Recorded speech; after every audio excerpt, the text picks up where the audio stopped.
I've never liked absolute silence. In the Old West, when the wind stops blowing, something's wrong. That night, I was sitting on the police station porch, my hat halfway down my eyes, when I noticed that even the creaking of the boards seemed subdued. Not the mooing of distant cows, not the croaking of swamp frogs. Nothing. Just that thick, heavy silence that made my chest tighten as if the world were holding its breath. The moon was covered in a milky haze, the kind that makes the horizon disappear. The lamplight swayed lazily, casting crooked shadows on the main street. Then I smelled it. A damp, thick odor, like old earth mixed with stagnant water.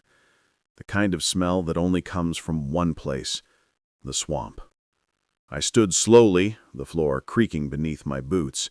The horse snorted uneasily in the stable, as if sensing something my eyes hadn't yet seen. And then I saw them. 4 silhouettes silhouetted against the mist. They weren't moving quickly, nor did they seem to be in a hurry. They walked as if they already knew the way, even though it was deep night and no sane outsider would venture that way. 2 men, a woman, and a child.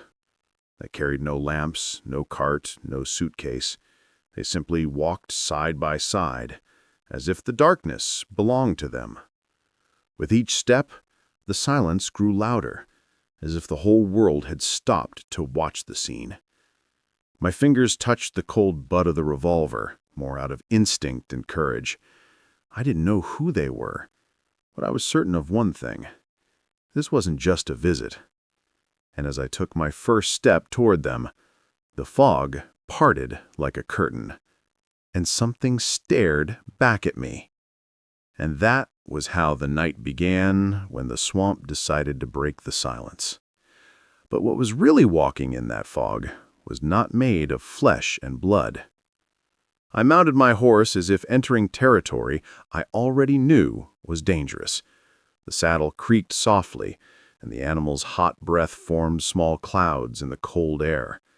It wasn't common for anyone to cross the swamp at night. Not a hunter, not a thief, not a sane soul. The marsh is treacherous, hiding deep holes, sharp roots, and stories no one dares repeat after sunset. But those 4 kept walking, as if the path were theirs.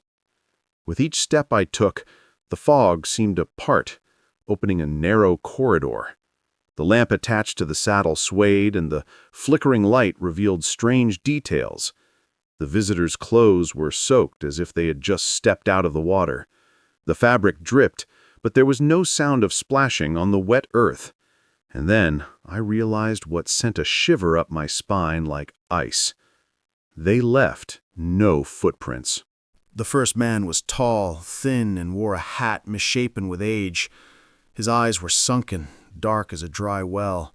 Beside him, the woman's hair was plastered to her face, pale as paper. There was a still, almost absent expression, unlike any weary traveler I had ever encountered. The second man trailed behind, dragging an arm as if broken, but walking with the same firmness. And the child, oh, the child, she didn't blink. She just stared at me, even from a distance. The moon, hidden behind the mist, seemed paler as I approached. The crickets and frogs, which usually announce any intruder, were silent. Even the swamp seemed to hold its breath. I could hear only the sound of my own heart, loud and irregular, like a war drum about to burst. "Who are you?" I shouted, my voice echoing faintly in the marsh. No answer, only silence. The 4 of them stopped simultaneously, like puppets pulled by the same invisible string. The tall man tilted his head to the side, as if listening to something only he could hear. The woman slowly raised her hand and pointed at me. She said nothing, but in that gesture there was a cold certainty, as if she already knew my name, my past, my destiny. The lamplight flickered twice. The horse reared, startled, neighing with a sound I'd never heard from him before. It was at that moment that I realized that their feet, besides leaving no footprints, they didn't sink on the sodden ground. It was as if they were floating above the mud, like shadows that did not belong to this world. I tried to convince myself it was exhaustion, or maybe the effect of the thick fog, but my instinct, the one that had saved my life more than once, was screaming at me to turn around. But it was too late. They started moving again, only this time in my direction. They didn't run, they didn't speak, they just moved closer. The air grew heavy, dense, as if I were breathing water. My horse took 2 steps back, and I could feel my heart pounding in my ears. Every inch they advanced seemed to push the entire night onto my shoulders. It was then that the child opened his mouth, but no voice came out. A blow, coming from a place that was not human. A hoarse, distant sound that seemed to echo from within the swamp itself. And in that instant, I understood that they hadn't come to ask for help. They had come to seek. It was when they stopped, all at once, that the marsh ceased to be just a swamp and became something alive. I was still mounted, the reins clutched in my hand, but the horse trembled, as if sensing something my eyes couldn't yet comprehend. The figure stood still, motionless in an inhuman way. No breathing, no chest movement, just still. Then I heard. It wasn't a scream, it wasn't a human murmur. It was a sound that came from below, from the depths of the still water, a drawn-out, hoarse whisper that seemed to slide beneath the surface and rise up into my bones. It wasn't like hearing with my ears, it was like feeling someone speaking inside my head. A single word, repeated, broken, my name.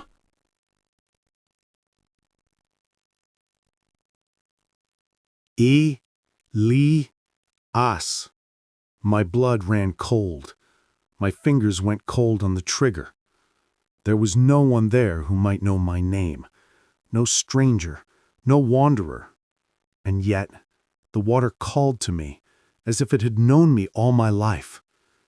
The sound continued, coming from different directions, as if the swamp itself had mouths scattered beneath the mud. The 4 figures turned slowly, all toward the same spot in the marsh, right in the center, where the mist was thickest. The woman raised her bony, pale arm and pointed. The child, her eyes so wide they looked like glass, tilted her head and whispered back to the water. That sound wasn't a child's voice. It was a deep, muffled echo, as if the marsh were responding to itself. Suddenly, the mist began to move. It wasn't wind. The wind was still dead. It was as if something beneath the surface was pushing the mist aside, clearing a path. The moon barely penetrated the thick blanket, and the light from above seemed to be swallowed up. I could have sworn I saw shadows creeping beneath the water, long and slow like invisible serpents. The horse leaped back, and I nearly fell from the saddle.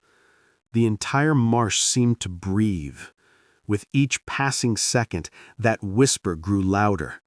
Not in volume, but in presence, as if it were inside my skull, pounding at my temples, demanding I come closer. And then I realized the figures weren't calling me. They were just making way. The true calling came from something inside the swamp. I took 2 steps with the horse, even against my will. It was as if invisible strings were pulling me toward that dark water. The child smiled, and it was the first time I'd seen any expression in one of them. It wasn't a human smile. It was a cold, thin cut, like someone watching an animal walk into a trap on its own. My finger squeezed the trigger, but the bullet never fired. The gun simply misfired. No sound, no crack. The swamp had swallowed even that. The sound grew clearer. There were several voices now. Some I'd never heard before, and others I knew all too well. Voices of people he'd buried years ago, People the swamp had swept away. People I'd sworn never to hear again. "Come back," whispered one of the voices, so close it sounded like it was right behind my ear. I spun around, my heart pounding, but there was no one, only mist. Mist and eyes glowing in the darkness. It was at that moment that the air grew heavy, as if the night itself had decided to swallow me. The horse reared back, snorting like an animal about to bolt, but my legs were trapped.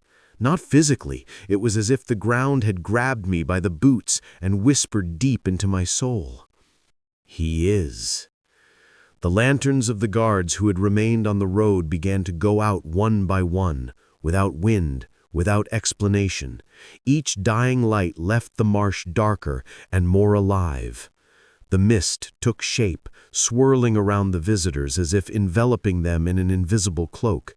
They didn't speak, didn't breathe, just were waiting. It was then that I heard another voice, different, deeper, a voice that seemed to come from under tons of water. It called to me again, more clearly, as if pulling me by the nape of my neck. The sound didn't beg. It ordered. I felt the ground give way beneath my boots. Cold mud crept up my heels, then my ankles, like thin, icy fingers pulling me down. And amid the muffled roar of the water, I heard laughter. Soft laughter. Of children and of the dead. The woman among the visitors raised her hand and made a single gesture. "Come." The child inclined her head, and the darkness seemed to smile with her. When the mud reached my knees, I realized I wasn't sinking. I was being pulled. The marsh wasn't just water and earth. It was an ancient, hungry mouth that knew exactly what it wanted. The visitors began to approach, gliding over the mud like liquid shadows. I could feel their chill before they even touched me. It was then that the faces changed. The tall man dropped his hat, and I recognized that face. Jacob, a hunter who'd been missing for 7 years. The woman, too, Martha, the town seamstress, who disappeared one rainy night. And the child, the same girl we buried without a body, wearing only the dress found at the edge of the swamp. They were there. All of them.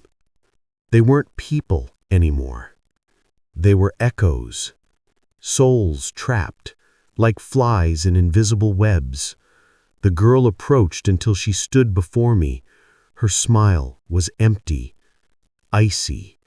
She came close enough to whisper in my ear, "You're staying too."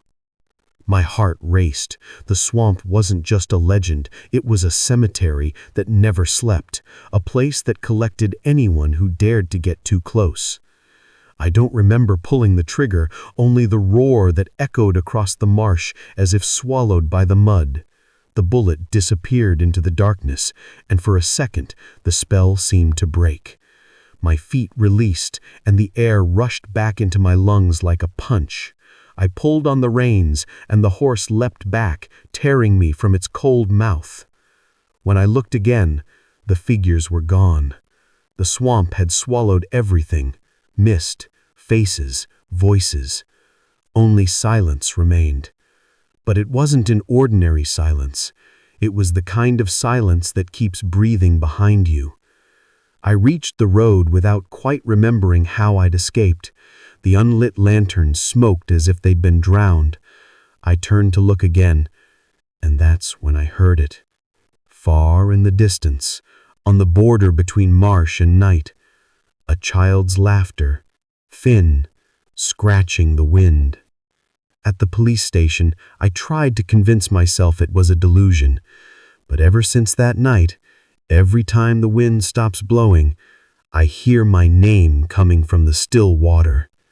The swamp calls me, like it called Jacob, like it called Martha. And one thing I learned, the silent swamp does not forget those who escape it, it just waits. If you've heard the call of the swamp with me this far, then you're already on this dark road. Don't forget to enjoy this video. Comment what you would do if you were called by voices in the marsh, and subscribe to the channel so not to miss the next stories the sheriff has to tell. And now, click on the video that's appearing on the screen. The next story is already waiting for you in the darkness.